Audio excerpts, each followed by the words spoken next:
এই জায়গায় এসে দেখলাম যে নদীর ভাঙনে কবলে পড়ে এখানে অত্র এলাকার অসংখ্য মানুষ গৃহহীন হয়ে পড়েছেন, ফসলি জমিহীন হয়ে পড়েছেন।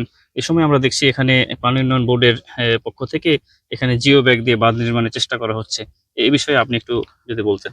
আসসালামু আলাইকুম। আসলে আমরা জেনে আছি যে একটা বাঁধের একটা বাজেট হয়েছে। এই বাঁধের কতদিন নাগাদ নয় কাজটা শুরু হবে।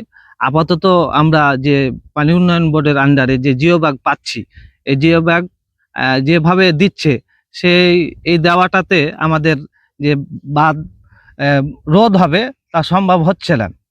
লোক দেখানো কাজ হচ্ছে। যে জায়গাতে হয়তো হালকা এক জায়গায় দিচ্ছে, আরেক জায়গায় গ্যাপ থেকে যাচ্ছে।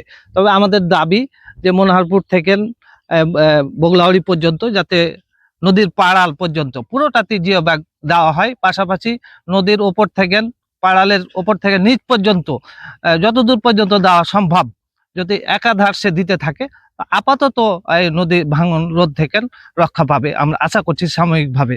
তবে এই জিও ব্যাগ আমরা পানি উন্নয়ন বোর্ডকে আরেকটু আবেদন জানাবো যাতে একাধারে পুরো পাঠালে জিও ব্যাগ দেওয়া হয়। পাশাপাশি আমরা সরকারের প্রতি আহ্বান জানাবো যে দ্রুত এই বাঁধ যাতে নির্মাণের একটা ব্যবস্থা করা হয়, নাহলে আমাদের নবজগন্নাথপুর 9 নম্বর ওয়ার্ডের ব্যক্তিরা সব একের পর এক বাড়ি ভেঙে চলে যাচ্ছে, তারা দিশাহারা হয়ে যাচ্ছে। সব কে কোথায় থাকবে, জমি নেমে যাচ্ছে, বাড়ি কোথায় নিয়ে যাবে, মানুষ দিশাহারার মতন, মানে মানুষের দিকে চেয়ে দেখা যায় না। তারা তাদের জমি জামা নেমে যাচ্ছে, কি খাবে, কোথায় বাড়ি করবে, কোথায় থাকবে, এরকম মানুষের পরিস্থিতি। তবে আমরা জিও ব্যাগ পেয়ে আপাতত মানে সান্ত্বনা পাচ্ছি যে কিছু একটা হচ্ছে।